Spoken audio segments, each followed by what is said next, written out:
पंच प्राणमनो बुद्धिः दशेन्द्रिय समन्वितम् अपञ्चीकृतभूतोत्थं सूक्ष्मांगं भोगसाधनम् पंच प्राणमनो बुद्धिः दशेन्द्रिय समन्वितम् अपञ्चीकृतभूतोत्थं सूक्ष्मांगं भोगसाधनम्. The subtle body, which is known as the instrument of experience, bhogasadhanam, the instrument of experience, is formed from the rudimentary elements. Samanvitam, apanchi krutabhutottam. Before panchikarana, the 5 rudimentary elements form the subtle body, which is the instrument experience. And what are they? The 10 senses, the 5 pranas, the mind and the intellect. This is the subtle body. Now, there's no need to be confusion. I'll explain to you, because the moment you say subtle body, it is not the gross physical body. Then how does he say the 10 senses? I'll explain that. Now, let's go step by step what the verse is saying. Now, first he says, if you compare what is said in the 13th verse, the gross body is the vehicle of experience. The subtle body is the instrument of experience.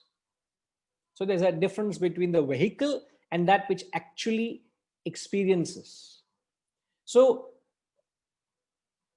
okay, sir, can we have the audience, please? Right. So when you say the actual instrument of experience, now when you are a simple question, when I ask you all, what is the sense organ that receives the sound? You say it's my ear. So what is it that is receiving the sound? What is it that is receiving the, what is the receptacle that receives the sound? You would say, yeah. Now, if I ask you, is this the ear that is really hearing the sound? The one which you are actually, the external protruded section of the skin, is this the ear? Let's say I have an accident, and if that section of the ear gets cut off, would I still be able to hear? Obviously, yes, because this is not the, even though I say this is the ear, there is an inner membrane that actually receives the sound. Sometimes even the membrane can be ruptured. There is an inner ear. So if you go deeper and deeper and deeper, the real ear is not the gross ear, but there is a subtle ear which hears. So here he talks about that actual instrument of experience which experiences the perception of the world. So it's not the physical organ, it is subtler. And the subtlest of all, what is the real ear? The real ear is the Atman, because the ability to hear cannot function without the Atman, which is an enlivening principle, isn't it? The very famous words of the Kenopanishad, it says, Shrotrasya Shrotram Manaso Manoyat Vachoha Vachagusa Upranasya Pranaha.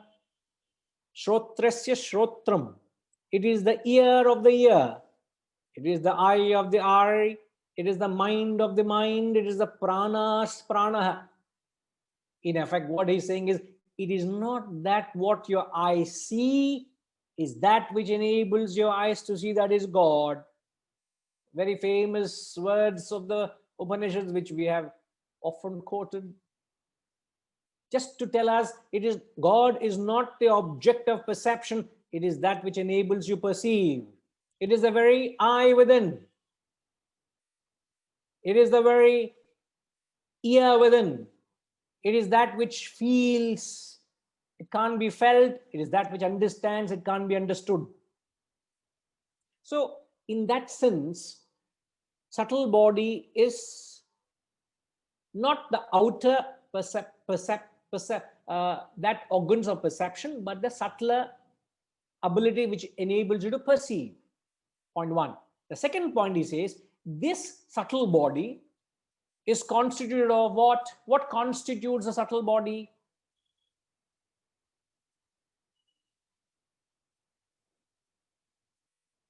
Padmanima, what? Did I catch you by surprise? You always catch hold of me. It is the 10 senses, 5 pranas, mind and intellect. No.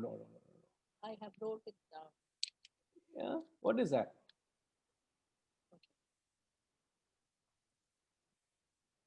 My question is, what constitutes a subtle body? Subtle body. It's the Atma. Ayyo. No, subtle body. Now the gross, what forms the gross body? Okay, let's go back to the fundamental. The gross body is formed by what? Panchabhuta. The Panchabhutas.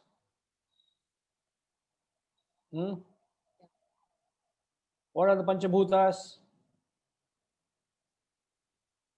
Space, air, fire, water, earth, isn't it? Yes. Now the Panchabhutas, when they have gone through the process of Panchikarana, isn't it? Yes. Correct? Huh? Yeah. Now the subtle body is formed when the same 5 elements are united in their tanmatra form, in their rudimentary form, in their pure form. The rudimentary form or the pure form is before they have been subject through the process of Panchikarana. Now, just to make you understand, can we have the diagram, sir, again, please?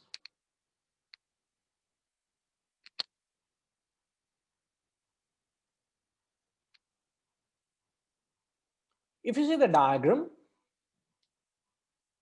the first row, which he calls it as tanmatras, which are in their original form. So when the elements in their original form unite, they form the subtle body. When the elements in the 4th row combine, the impure elements, they combine, they form the gross body.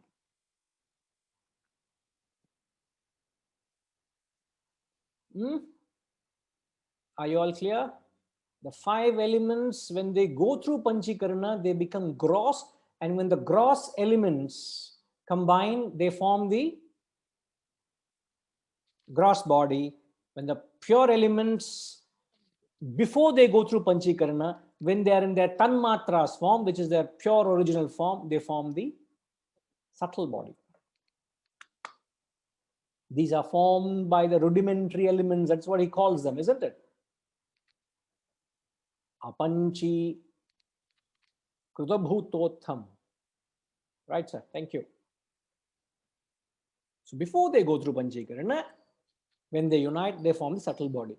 Now, nothing is going to happen when you know it. Nothing is going to happen if you don't understand it also. So don't worry. Life will go on as normal as before. So don't worry. If you understand, better. If you don't understand, it's also better. So don't have to rack your head with it. But it's just something which could wake you up, and then you can be baffled with if you choose to. But if you choose to be oblivious and then be unmindful of it, chalta hai, life can go on. Don't worry. Okay. Now, the third thing is, this subtle body, he says, constitutes of 17 parts. 17 aspects constitute the subtle body. Now, what are the 17 aspects? Firstly, he says there are 10 sense organs. Now, it would have been very simple if they made themselves very clear. Unnecessarily, these masters confuse us. Chumma, they use the word something and we have to rack our head to understand what the heaven are they saying. Now, sense organs are the, what are the sense organs? The sense organs are the jnanendriyas and the karmendriyas, isn't it? The organs of perception, the organs of action. The organs of perception, the organs of action belong to the gross body. Am I right? But suddenly he says, the subtle body consists of 10 sense organs. Now, can anybody make sense of it? What is it he's saying? What is he trying to say when he says sense organs? Subramaniam sir, I don't know anybody else can throw light on this, sir. I plead my ignorance, but straight away disarming. Straight away surrendering. I know you are very well prepared for this. No, the first this thing you mentioned about this thing, it was baffling enough. Now when suddenly it becomes 10 plus also the full 17, it's still not. So I'll not venture into any guesses and all that. Right. Okay. I really appreciate this. Yeah. Really, it's always very, very important that we know our areas of comfort and areas where we cannot dabble with. Yeah. And this is something which really baffled me when we first learned it. Yes, Not that this questioning or this process of learning is to keep challenging our understanding, but it's something very intricate if you have not been taught or if you're not been exposed to that intricacies. It's like a general physician doing an open heart surgery. A general physician will say, sorry, I am not fit for that. I may be a doctor, but I'm not fit for an open heart surgery. Namaskaram, he'll say. Yes. That doesn't make him any less competent, but it's an expertise. Yes. That is what you will. I really wish, this moment, I really wish I had you all sitting in front of me. I had a board and I could sit and I could use the board explaining to you all. Believe me, it's such a joy. A guru needs that little freedom to be able to connect and convey this message. I'm just literally, I'm paralyzed. I'm tied up. I can't convey it. I'll try my best though. But I would like to lend my ears, and we all should lend our ears to Badriji. Yes, sir.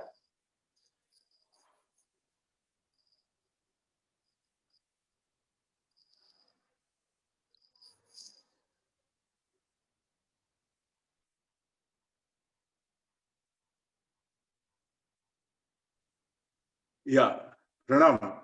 Namaskar. Yeah, so I'm just sticking my neck out to kind of guess. The gross body, the senses of the gross body are concerned with the experience of the world, but the senses of the subtle body, which is being mentioned here, are the experiencer. The behind the experience, there has to be an experiencer, and so I'm guessing that the senses of the subtle body deal with the experiencer rather than the experience or the experienced. Well, you're very much thinking in line. When you say experienced, it's talking about the sense objects. Correct. That is ruled out. Itself. Then there's the experience which is channelized inwards through the gross body, through the senses of the gross body. All right.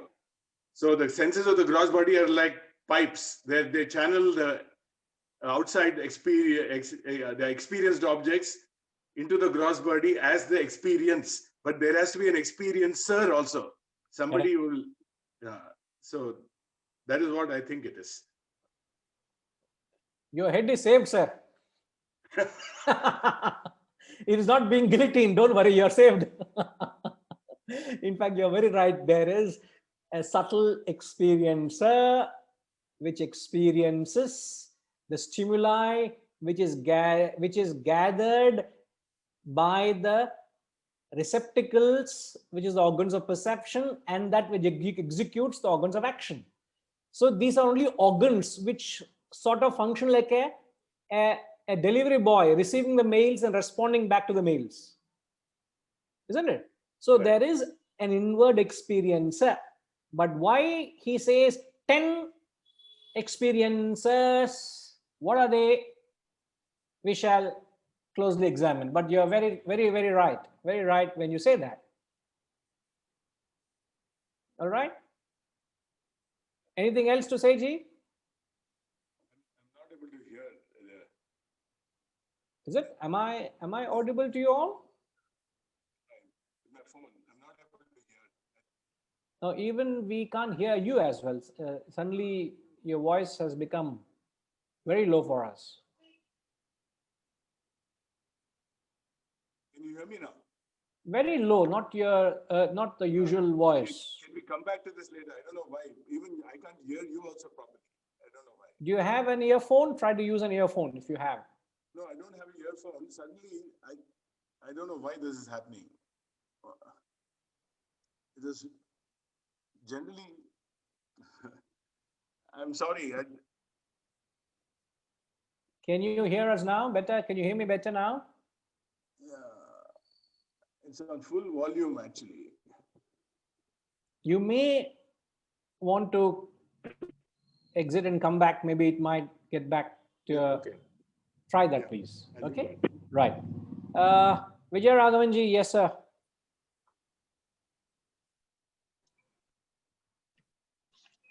Hari Om Guruji. It seems to me like this, while the gross body is purely inert, it does not have any capability of its own, nor is it capable of interacting with the outside. The 10 senses are responsible for our receiving and giving back all the actions with respect to the outside. And they cannot be in isolation unless they are together. There is no two-way kind of a communication or action. So I think that's possibly the reason they are coupled together. Yeah. I don't know whether I'm maybe thinking in my own way anyway. No, you're actually right. You're very true when you say that. You're very true. Because body is just inert matter. It has to be instructed, isn't it? It doesn't do anything on its own. So that which really drives our personality is the subtle element, or rather the subtle matter, which is the mind and intellect. Now, just to be very in simple terms, in fact, if you capture this, you'll be able to accommodate the concept that they're saying. See, the sense organs, which the verse calls them, the 10 sense organs in the subtle body, if the 5 organs, the 5 sense centers with reference to organs of perception, and the 5 sense centers with reference to organs of action. So when they say sense organs, what he means is the sense centers. Now, what's important is the 5 sense centers for the organs of perception are located in the mind. Let me capture it for you all.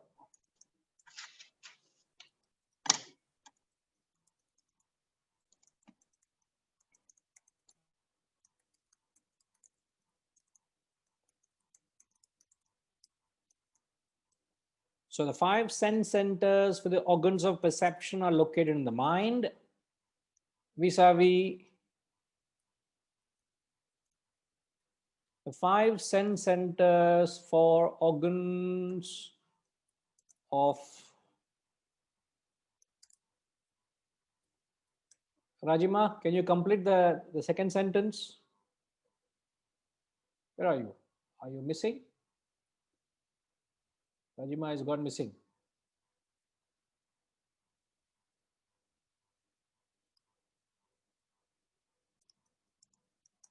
Vasantama.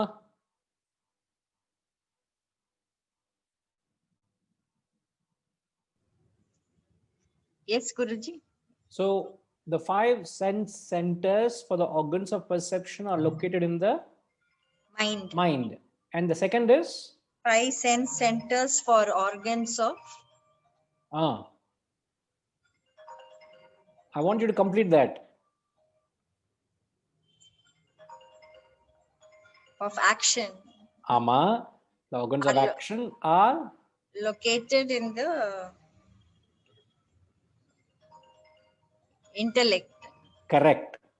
The organs, the 5 sense centers for organs of action are located in the intellect. It's amazing. It is just baffling.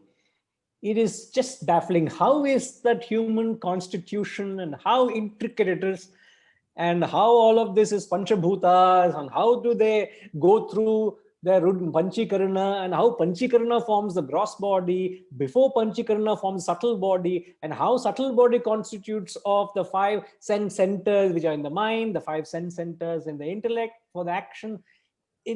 I do not know. There cannot be anything subtler than this. Fathomable. Unfathomable is Atman. But even to trying to, as I said, it is very much conceivable. Yet somebody, how they have conceived all this is mind-boggling. Now, Vasantama, so do you understand the 5 sense centers of organs of perception located in the mind? Do you understand by that? What do you understand by that? Like how we understand after seeing something, we experience what we have seen. That is the perception. Is it what it means? The experience of seeing an object. Correct. So what happens of the experience of seeing the object? Like, for example, you could be hearing me right now, isn't it? You're hearing me. You're listening me. But are you able to register everything that is being said? Each one's perception is unique. So each mind will perceive, it will understand it differently. All right. So, each one's perception is unique, which is qualified or flavored by the mind, isn't it? Yeah. Now, in order to even receive the perception, what is required? Intellect. No, we're not even going for the intellect. Even to receive the perception. First, gross body has No, to... the external organ. No, all understood. See, I am speaking. The voice is being transmitted to you. Your ears are able to hear. The sound is being sent to the mind, to the sense center, which is located in the mind, isn't it? Now my question is, what is it that is required to register this perception of sound? You don't need the fleshy ear to register sound. What do you need? The brain. Brain, again, we are talking of the cross body. What do we need? Vijay Raghavanji. Yes, sir. Unfortunately, I can put only in somewhat technical way. I think mind has the frame of reference for whatever experience to sense what is the input, So any sensing organ, when it receives a signal, it has to know what it is only purely on the basis of our own past experiences. And whatever that recognizes, I suppose it is transmitted, and the action organs, sensory organs are purely processors, They just, on the basis of whatever they feel, it's logical, rational, they make the body respond. I mean, I don't know whether... No, you're right. Yeah, the mind is using the past experience as well to qualify the perception. But even to receive the perception, Because as you rightly said earlier, the sense organ just takes the stimuli. It just takes and reports to the mind. So in order the perception to be complete, you need the mind to be in the present. You need the mind to be calm. Your mind should be available now. Let's say your mind is distracted with something, with rasmalai and samosa, you will not be able to concentrate.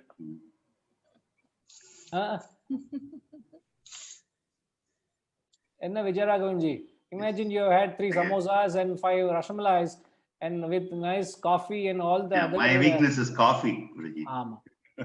At least coffee wakes you up. But imagine eating all that things and then come and sit in the class. What will happen? Your mind is Not available. not available. It's half available. Then what happens? Something he said like that. But why? You're not your normal alert self. You couldn't register because mind is switched off or mind is somewhere else. Mind is engrossed. So you don't register. For example, you could be reading a newspaper and your wife or somebody is calling you from the kitchen. You're so engrossed in the article, you don't even hear. Yeah, yet the sound fell on your eardrums. Yet, since your mind was not available to that particular perception of sound, you don't register anything. So that experience of perception is incomplete. So therefore, what you must understand, every sense organ has a respective sense center located in the mind. And when the perception gets to the point of sense center and triggers it, it's like you go to the bell and ring the bell, ting tong.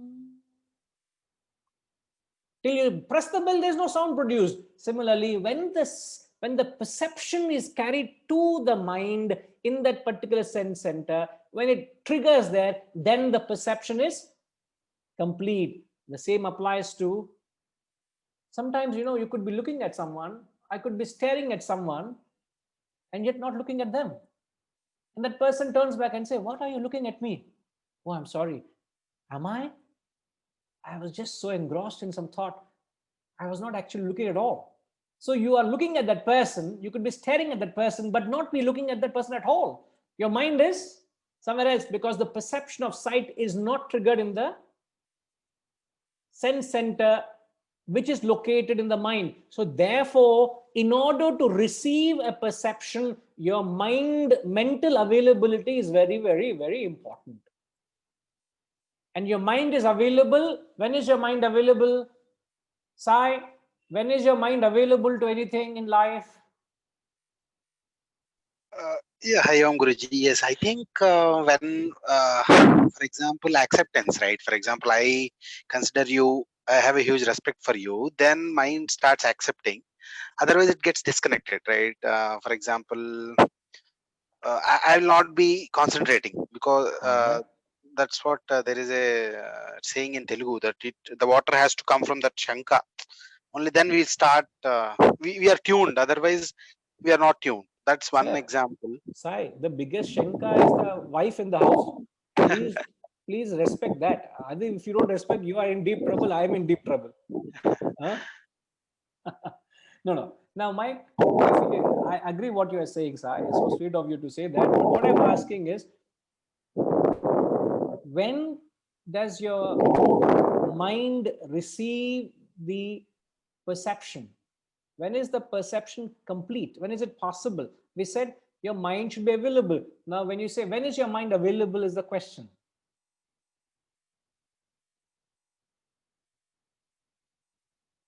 Okay. When there is nothing else running, right? I'm not thinking about, I'm not absent-minded. I'm thinking of something else. That's when I'm lost in my own world. Not really lost. Perhaps that is when you're available. In fact, as Seturamanji said, Shiva said, Gayatrima has said, when your mind is calm. Vasantima also has rightly said, when the mind is shattering. when your mind is not chattering, when your mind is in the present, when your mind is not wandering, that is when is your mind available to receive the world, whatever the world throws at you. So many a time we are not even receiving what the world is saying. We only receive whatever we want to receive. We just want to take what suits us, what comforts us, what we like. The rest of it, we say, I don't want it.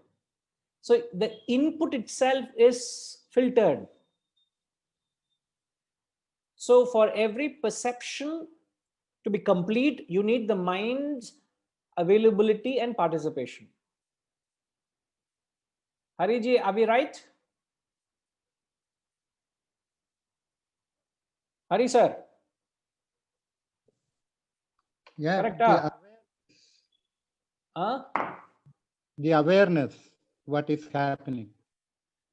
A general awareness. You have to be very alert. So the mind has to be present. Mindful awareness. A mindfulness or a mindful awareness. Right. Perfect. Okay. Now the next sentence, which says the organs. Where did they go? 5 sense centers for organs of action are located in the intellect. Can anybody explain this from the understanding? Gayatri Ma?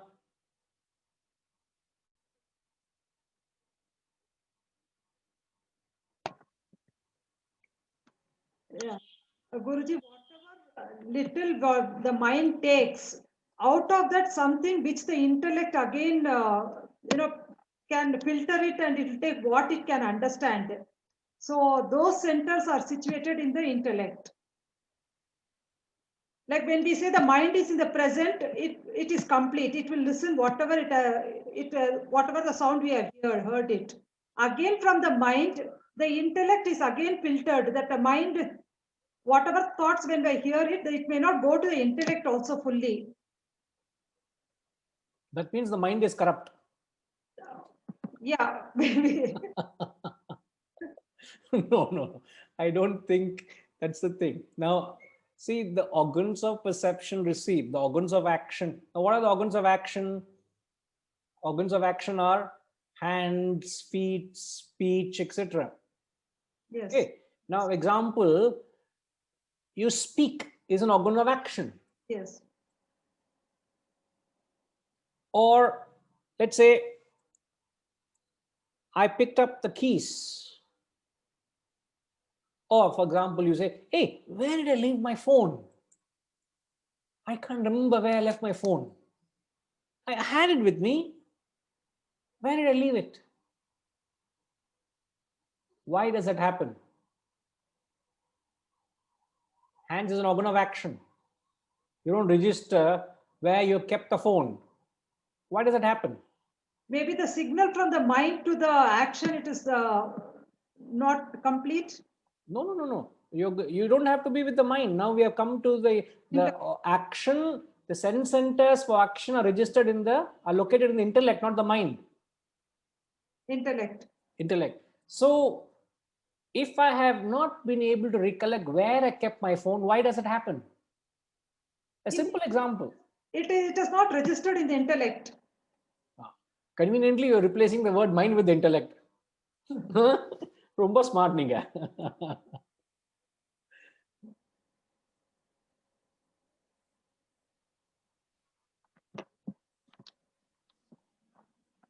Anybody else?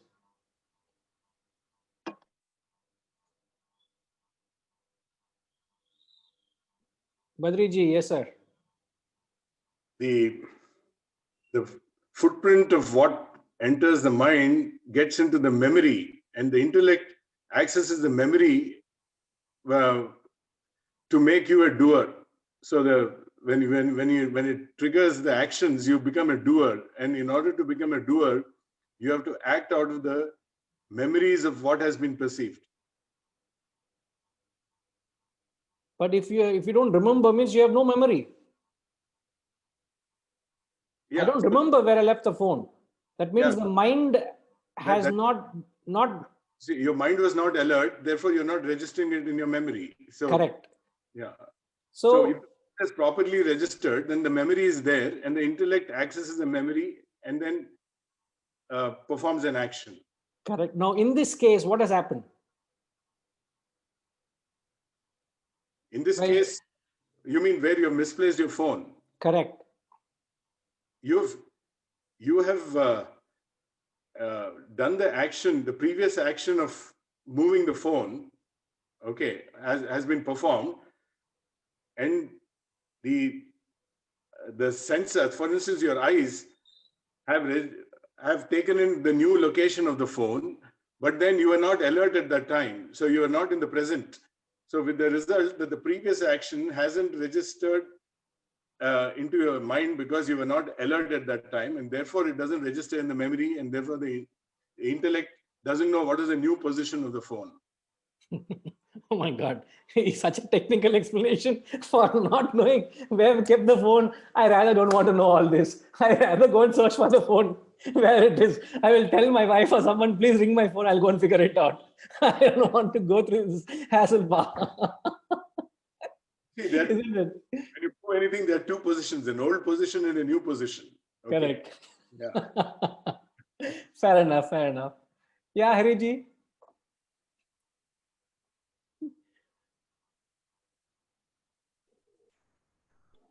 Before any action, there must be a decision whether to act or not.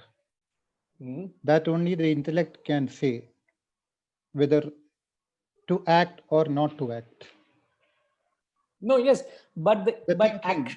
action has happened, and you're not able to, you're not conscious of that act. That means the intellect has not backed that action. You're not conscious of that action. So therefore we say the sense center for organs of action are in the intellect. So, but if the intellect had backed, you will be able to, you will be conscious of it. Conscious of that. So when you're not conscious of it, when your intellect, in fact, the mind and intellect both are not present. Yeah. Mind is somewhere else. The intellect also is not alert. So then you do whatever you want. You do, in fact, as Tinkima rightly said, mind is not aware. So so when intellect and mind are absent, what happens? Tinkima, what happens? No control. You do. No control. Yes, no control. Yes. So we just do something mechanically without being present.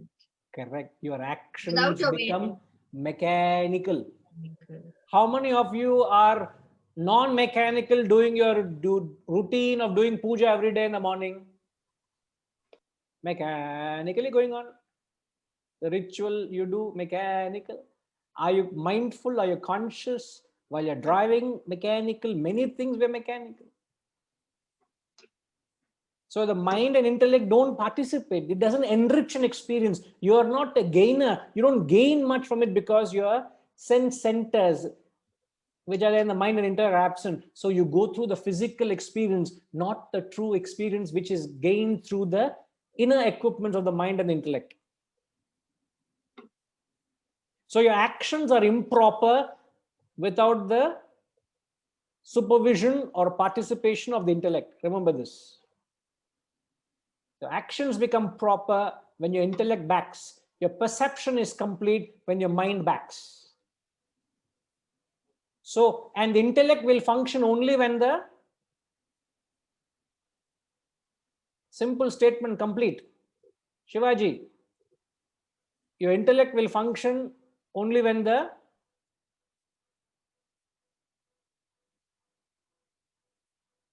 mind is in the present moment. Your mind is in the present moment, or your mind is calm. Calm, even your intellect is not clouded. You are too judgmental. Then also the difficulty arises. This is right, that is wrong. Correct. You keep doing that also, then you have a difficulty. It's a Yes. That's where we say keep an open mind. When we come for a session, we should. I would have read so many things, but keeping that aside, this session becomes complete. And every moment like that, you be in that it is complete. Purna midam. Only when you are in that moment, every moment, now, like that. Correct. Yes, absolutely. That's right. Correct. So the 5 sense organs refers to the 5 sense centers which are located in the mind and intellect respectively. So now another point just to add, it's just additional you're getting in the context. So when you entertain a particular memory of a past experience, which we do most of the time.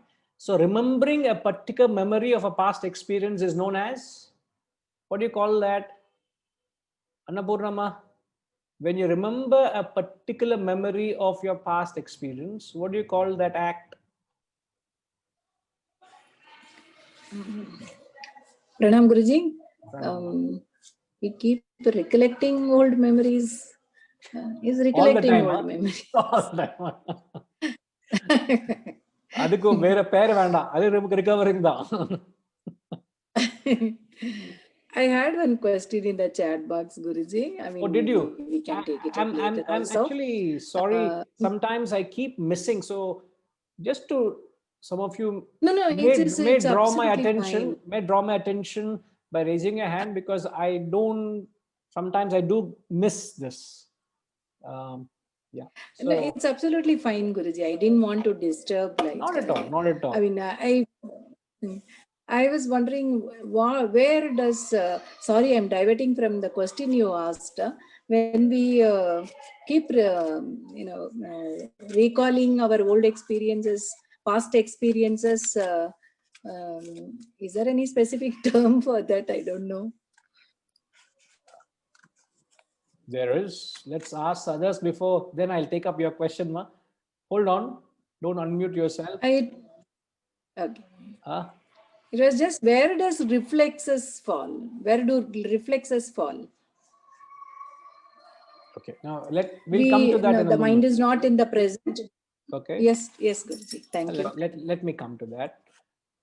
So what is that quality of recapping your old experiences?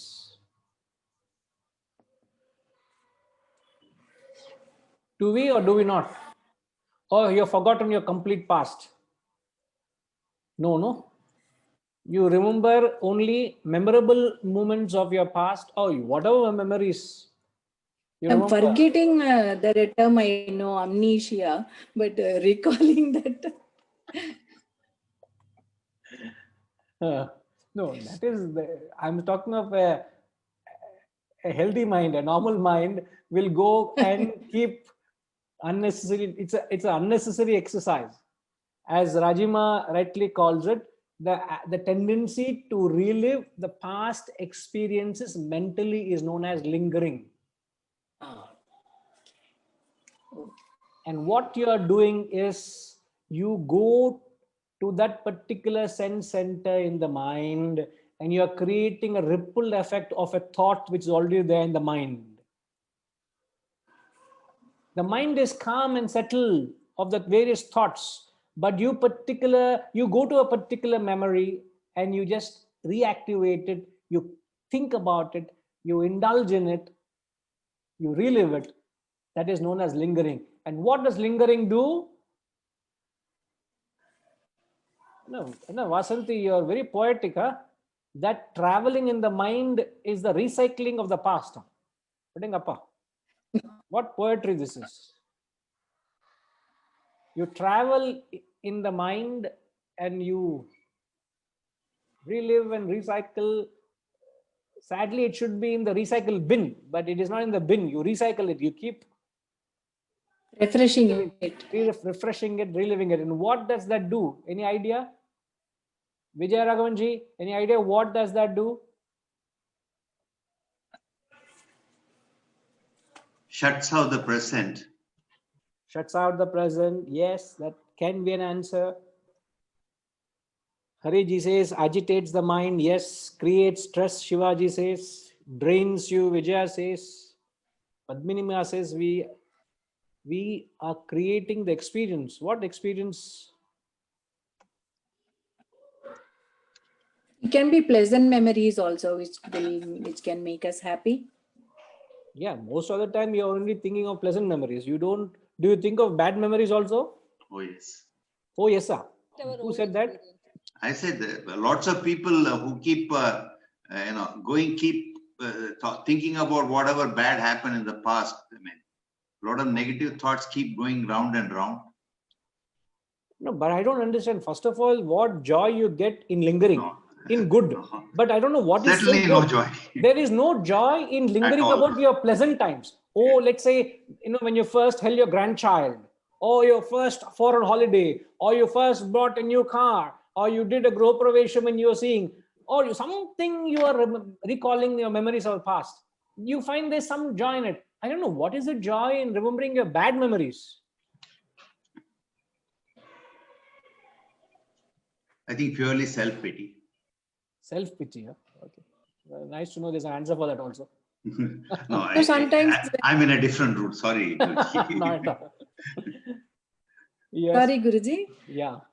We might suddenly remember something to when we went there, it just happened like that. So to caution somebody, maybe we will very rarely, but revisit an old bad, unfortunate incident or something. Fair enough. But philosophically, what does that lingering do? The most damaging experience philosophically is lingering. Not even the experience. It is not even the experience. It is the lingering. I can go through a negative experience.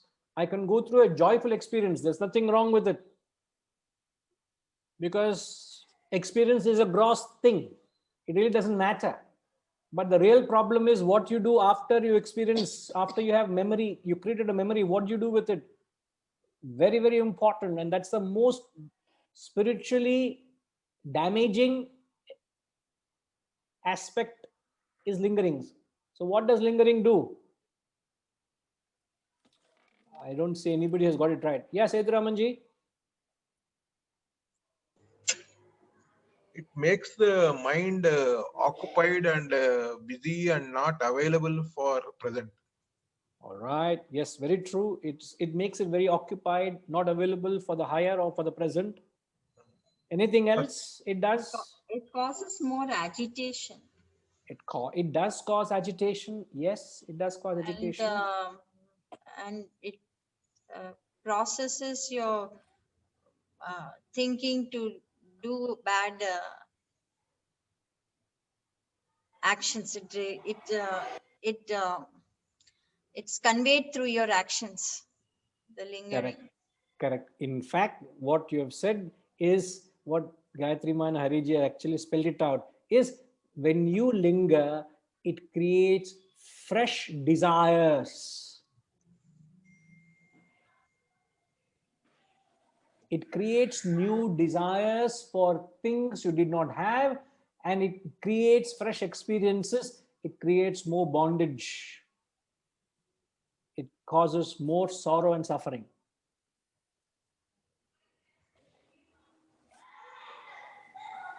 It is not the experience. So I can go into an experience without a desire. Is it not possible? I had no desire for something. I go to someone's house. They offer me a sweet. Like today, Vasantama was saying that she made a sweet made of, what was that, Ma?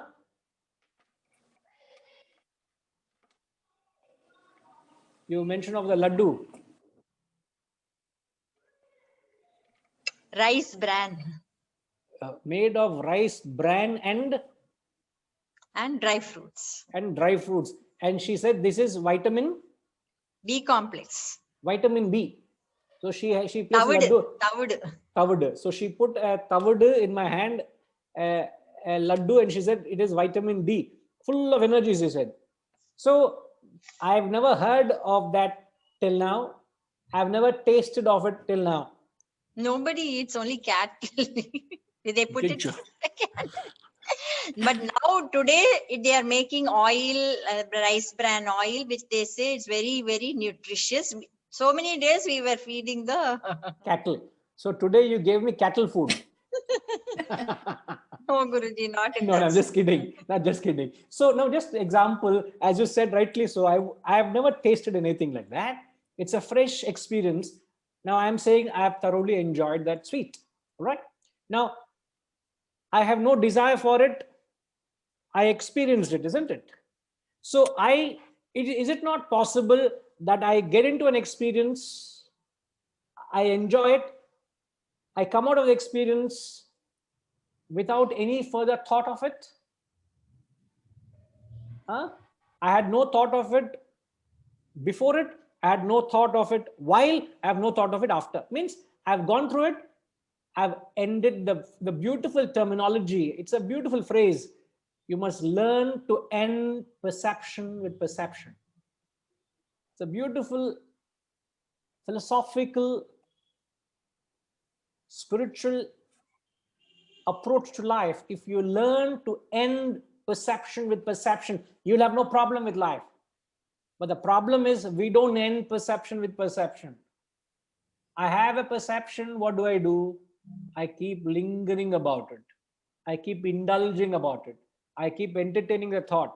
And that indulgence or the lingering keeps creating new desires, new vasanas, and it causes a lot of psychological problem, emotional bondage. You create a wrong relationship with the world because of your mental. You let go of the mind, let the mind wander. That causes problem. Shivaji, yes, sir.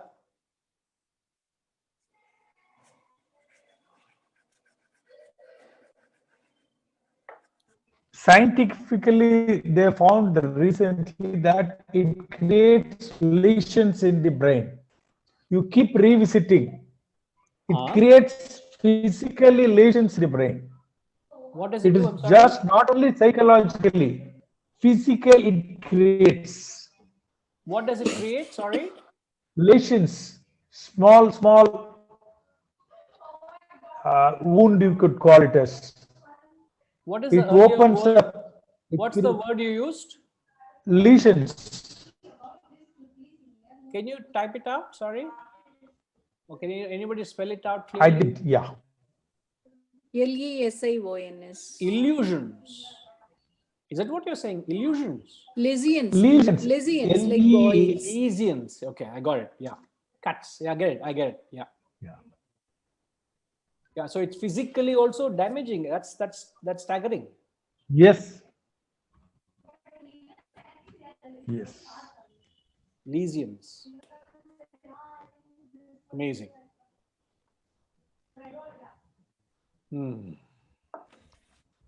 Okay, so hope you get the picture. So it's the lingering that causes the problem. So you go through an experience, come out, no problem. I can go for a long holiday, come back, and I don't linger about it. I've gone through the experience. And so what is the benefit of ending perception with perception? Jayama, what is the benefit of ending perception with perception? Hari Om Guruji. Hari Om Ma. If you end perception with perception, there's no chance of lingering. You are always in the present. You're always in the present. Yes. And You what else happens? Your mind is available and you don't undergo any stress, strain, or any agitation in the mind. Yes, no agitation in the mind. Furthermore,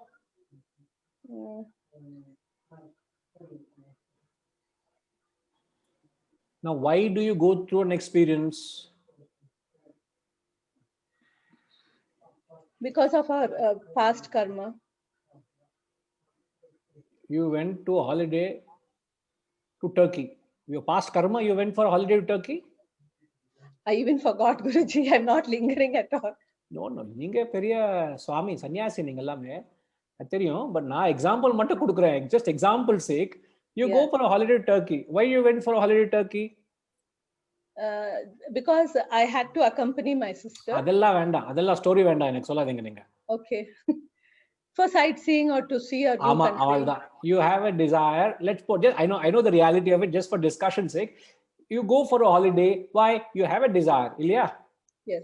Now, as you rightly said, you go through an experience, enjoy it, come out of the experience, and never ever you went back to the various photographs or albums and you shared and you revisited and you don't talk about it. It's all a chapter in your life. It has come and gone. The past is dead. You did not fan it and relive the past.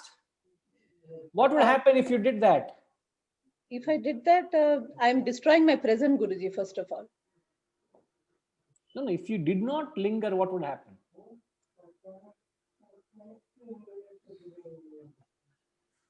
Ma, let's say you had a desire to travel. Ilya, you have gone through an experience. When the desire is burnt out, what will happen end of it?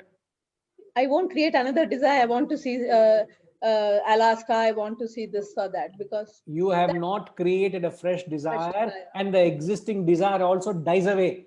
Yes.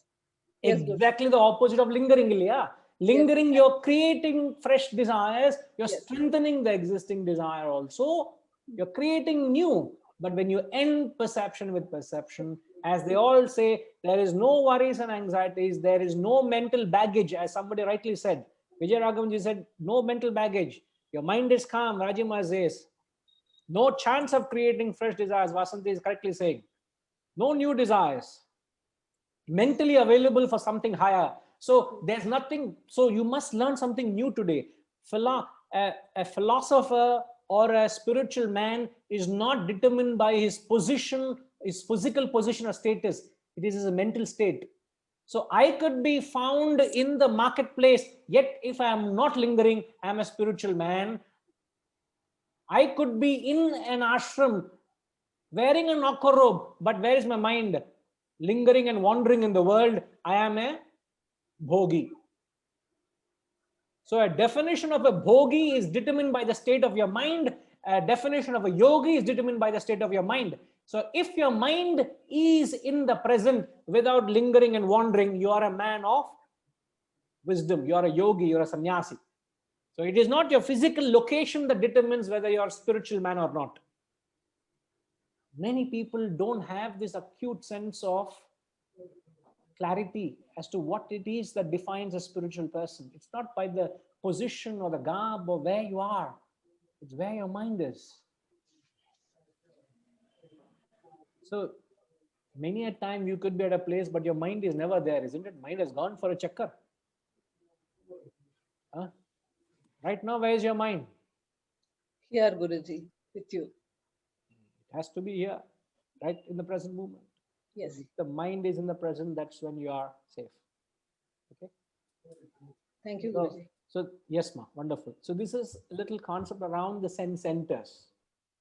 Okay.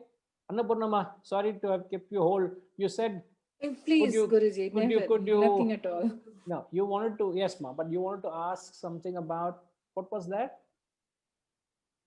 Reflexes, Guruji. Where do reflexes fall? Like the 5 organs of perception are in the mind, centered in the mind, and the actions, centers of action are with intellect. So where do reflexes come? Okay, let's ask Subramaniam ji now. Like something, if you were saying, I gave an example, we keep the mobile somewhere absent-mindedly and we do not remember, because the organ of perception and organ of action are not in coordination, and they were in different directions. So sometimes reflexively we do something. Where is that located? Where is it with? Okay, good, very good question. Because Subramanian ji, I want to add to the question, making it more tougher for you. Huh? Yes. Because as they say, as you grow old, your reflexes become weaker or slower, isn't it? Yeah. But yet that doesn't mean your intellect is weaker. I can still have a sharp intellect, yet my reflexes can be weak, slow or weak. Yes. And now, therefore, can you compartmentalize where does reflexes fall under? Guruji, if, I'll just use the biological or the scientific term, I mean the physical term. It is the autonomous nervous system that makes my reflexes, make me act on my reflexes. I'm driving and then suddenly my mind might be somewhere. I'm just absent-minded driving. But suddenly there is something in front of it and I apply the brake, there. So it was not a conscious action there. It is just my autonomous nervous system taking over. So that's what I feel is the reflex. My reflex action is that, where I didn't do it with my mind, I did not do it with my intellect, it just happened. Okay. Maybe, I don't know, maybe, of course, everything has the memory only, because I know what would have happened and all that. Something deep inside, it just took no time at all. It just instantly it came and then did that. The autonomous nervous system, as we say, of the three systems that we have and all. But of course, at the end of everything is the chittam only. The memory is there. That is what is doing. I know the consequences. I act on the spot. On the spot. All right. Yeah, very true. Okay. Okay. Let's hear from others. Badrinath ji, yes, you want to say something? Please go ahead. Yeah, reflexes actually they belong to the gross body. To an extent, you might, as he said, you might access some memories and act instinctively, but essentially it's your body that is performing that. So there is no participation of the mind and intellect in a conscious way, in a way which is discriminating. There is no discrimination there. Okay, it is very instinctive. So it's a body attribute.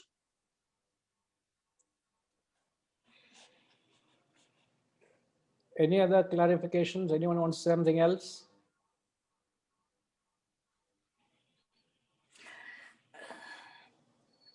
Yeah, Annapurnama. Thinking about it, maybe it is reflex actions, or though it is performed by gross body, something connects with the mind, because you should know where the brake is. The mind tells you. Or is it without involving the mind, because we press the brake, it's called reflex? In fact, I'll very much go with what Badriji and Subramanianji has said. It's more of an instinctive, an intuitive response from the physical level. No doubt it has certain past impressions and memories, but it doesn't tap those impressions consciously as you do when you linger, as we spoke about, So it is just an act.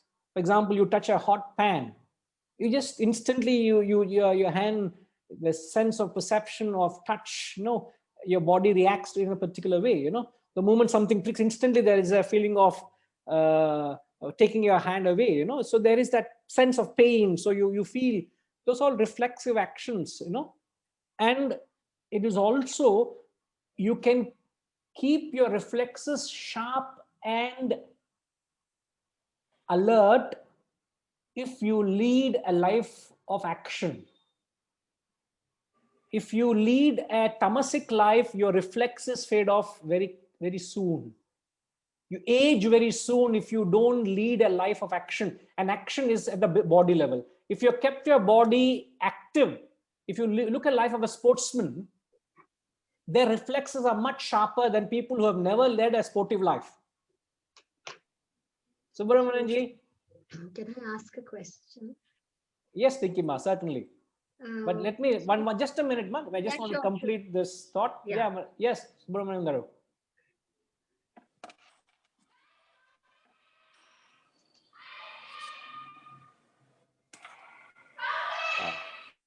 Yeah. That is very true, Guruji. Yeah. I mean, the more you use, the more you are available when you really need to use it. Correct. As you always use it, when you don't know what you, it just comes there. That's all. That's very true. That's because you're made a nature that's got into your system as such. Correct. So when your body is kept in action, the reflexes are sharp and alert as long as possible.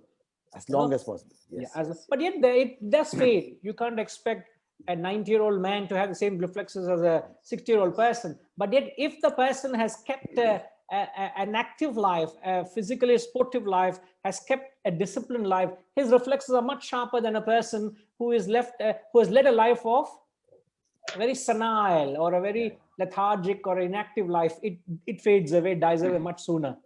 Not just the physical level, Guruji. Perhaps we know the case of C. Rajagopalachari, Rajaji, great person. When he passed away, I read somewhere that some university in Britain or something at that time, they just wanted his brain to find out how is it that he is able to have his reflexes so sharp. He was a man who was into so many things, did so many things, was the first governor general. We know all what all he did. Wrote commentaries on Bhagavad Gita, everything there. But then, and that too in his 90s and all that. So maybe he wasn't active in that physical sense of the term. But then, like you rightly mentioned, the brain was very sharp, the mind was very sharp. Maybe like you have been what has been the background music in the entire session of this. He was available in the present, whatever he was doing. Like Swami Chinmayanandaji says, let your hands be where your mind is, or the other way, let your mind be where your hands are. Correct. We do that, that's when we remember keeping it where, and our forgetfulness, etc. may not be happening. Absolutely. I'm not talking out of my experience. Never mind. We know the truth, sir. Never mind. I'm glad. Right. This is a very good forum to just, do some accounting of yourself. Correct. Where we stand. That's the best part of this satsang. No problem. But only thing is, remember, you will get audit fee also for that. Huh? Yes. Thank you so much, Guruji. Yeah, glad to. Just kidding. Yes, wonderful. Most welcome, Annapurnama. Tinkima, yes, I think we will. Thank you, Guruji. Just one thing about a reflex. We had said, like you had mentioned, that it is intuitive, it is instinctive. Yeah. But sometimes a conscious action done, to start with, it is a conscious action. Like when we learn something, we learn a skill. Suppose I'm learning to drive a car. Initially, it's not reflexive, it's very conscious. But over a period of time, with experience and the more number I'm sorry to say, I could be wrong. I'm in for some trouble by saying this, but I can't hold back. Ladies, all their life driving is car. Like that. Better to drive a car than to drive your husband mad, isn't it? No, that also seems to be happening. But how are you all playing such multiple roles? I wonder. Like Subramanianji was praising Rajaji, but I am admiring the wonderful talent of how you drive everybody mad. And I don't mean anything personal here. I know. Yes, ma. So that means a conscious action can become a reflex action with training. Any sport, any skill, even if I learn to sing or play tennis or do anything, to start out with, I will consciously, I have to sing like this or hold the racket like this, or I must hit a back shot front. But look at the maestros, they just do it. Now where is that reflex point? It comes with practice, or? Yes, it comes. So there's a different example. For example, touching a hot pan, I will withdraw, whether I'm a baby or a child or an adult. Okay. I'm not trained. That happens. That's an involuntary thing because of the pain sensors in the fingertips or in the skin, whatever. Yes. Yeah. So that is to do with the physiological part of it. Correct. But other actions which are to start with are conscious can and do become reflex. So what do you say to that? I think you have a very valid point there, especially sportsmen. You see, in certain sports, for example, if you say cricket, a guy, one of the most difficult positions to field in cricket is the slips. And invariably, you have the best fielders of your team standing in slips on point. Because the pace at which the ball travels, you have a fraction of a second. And at that point, and when the ball is traveling at that speed, you don't have even a second, even 2 seconds is a luxury at that point. So you are just working on your reflexes and all that is you have built your training training and you have sharpened your reflexes. Yes. You know, you and I drive a car. Even a Formula One driver drives a car, but then their reflexes are, they're driving at 300, 400 kilometers an hour, and their reflexes are very, very acute. You know, so they all are trained to do that. So it's, you can perhaps put it slightly in a different bracket, you know, as we say, but even in general terms, you can only keep it sharp and alive by leading an active life. So in that that means sense, age is just a myth. Age is just a number. Your mind, there's no age for the mind, there's no age for the intellect, and body can be kept active and agile if you lead a very active life. So don't surrender to age and say, oh, this is my age. Age is just a myth, it's just a number. You can really counter it by leading a very active life. It's amazing how the body responds when you put through it through a certain discipline. Amazing feedback it has, amazing responses.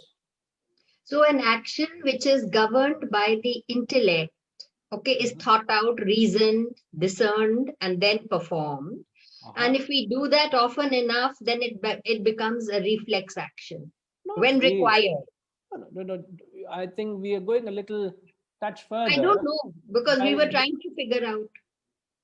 No, you don't have to bring in again the concept of intellect and discipline of action, of any action for that matter. If we're done repetitively, it has a certain strong impression, and you do it, there's spontaneity, and also you are able to adapt to that particular activity or sport, or there's certain instinctively you're able to do certain things. You're very sharp and agile, you know, it has a certain alertness it brings in.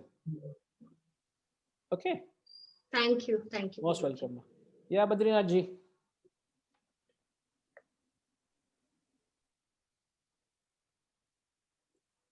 Yeah, I think we should distinguish between reflexive actions and subconscious actions. The result of training and sadhana is when something comes instinctively and naturally to you, those are subconscious actions. Whereas what the body, you know, touching a hot object and withdrawing, that is reflexive action. And there is really very little participation of the mind and intellect in the purely reflexive action. Whereas learned activity, which becomes second nature, those are more like subconscious actions. Like, you know, they define competence at three levels. You know, initially you're incompetent at something, then you become consciously competent, and at the final level you become unconsciously competent at it. So it is that. Very well summarized, Ji. So there is an element of unconscious. So that perhaps that's the right word we could really use in this context to differentiate Tinkima, you know, where you have cultured or where you have acquired a particular talent. Can we say, Badrinath ji? Yeah, training, anything that you, an art or a game, you know, physical game, or even a mental, like I could be very good at algebra, for instance. Okay, that comes through training. Anything that comes through learning and training. Perfect. So what are the three things you said? One is? You start, as far as conscious activity is concerned, you start by being incompetent to something. Then you become consciously competent. You have to tell your mind that, you know, I should sing this way, otherwise I'll go off. But a real master doesn't do that. He is unconsciously competent at it. So consciously incompetent? Highest level of competence, where subconsciously you do the right thing. Yeah. So just to quickly say, consciously incompetent, consciously competent, unconsciously competent. Correct. Wow. Correct. Exactly. I've learned something fascinating today. Very good, sir. Really appreciate that. Okay. Yeah, Vijayji, you want to say something? We just overshot. I'll keep it brief. I think the examples of driving without paying too much attention, or sports, it's a matter of conditioned reflex.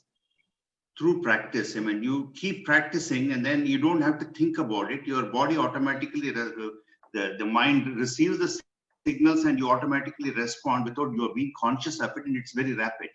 And the rapidity comes out of sheer practice. The singing or whatever, I mean, the example Mr. Badrinath was giving, I mean, all these stuff because of sheer practice. I mean, like a cricketer, when a ball comes to him at such a speed, how does he respond? I don't think he has any time to, to analyze and then play it. It's just that he has practiced it to handle it.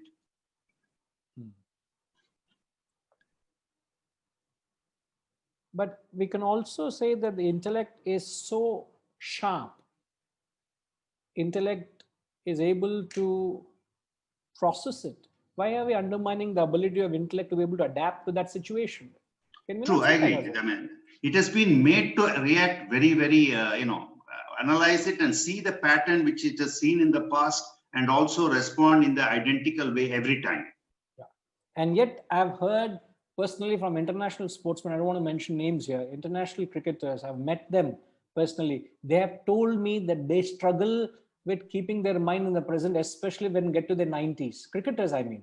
I met international cricketers in my life, successful, who represented our country, and they say, sir, we have the talent to represent the nation, but we have difficulty of keeping the mind at that present moment to face the next ball. Because when we are in the 90s, my mind goes to the last failure at 96, I got out. Or am I going to get 100 this time? So the mind is going to the past failures and future anxieties. Invariably, they get out. So that part of controlling the mind is absent. So invariably, he gets out a silly run out at 98, or he makes a silly mistake because the mind is not present. Intellect is not able to process that, and your action becomes impoverished. So all your training, all your alertness goes for a 6 if your mind is not in the present. Isn't it? So it's complex, and how beautiful and all of this has been happening. You and I have been completely unaware of all this, isn't it? That's the beauty of it. It's all going on. It's a miracle. But anyway, he says 17 parts. Another 7 parts is still yet to be there. We will come back to the other 7. So the subtle body constitutes of 17 parts. The 10 mention the sense centers. Balance 7 will come back to the verse. Okay. Sorry, we have just overshot a little with the time. Okay. Om Purnamada Purnamidam Purnat Purnamudachyate Purnasya Purnamadaya Purnamevavashishyate. Om Shanti Shanti Shanti. Harihi Om. Shri Gurubhyo Namaha. Harihi Om.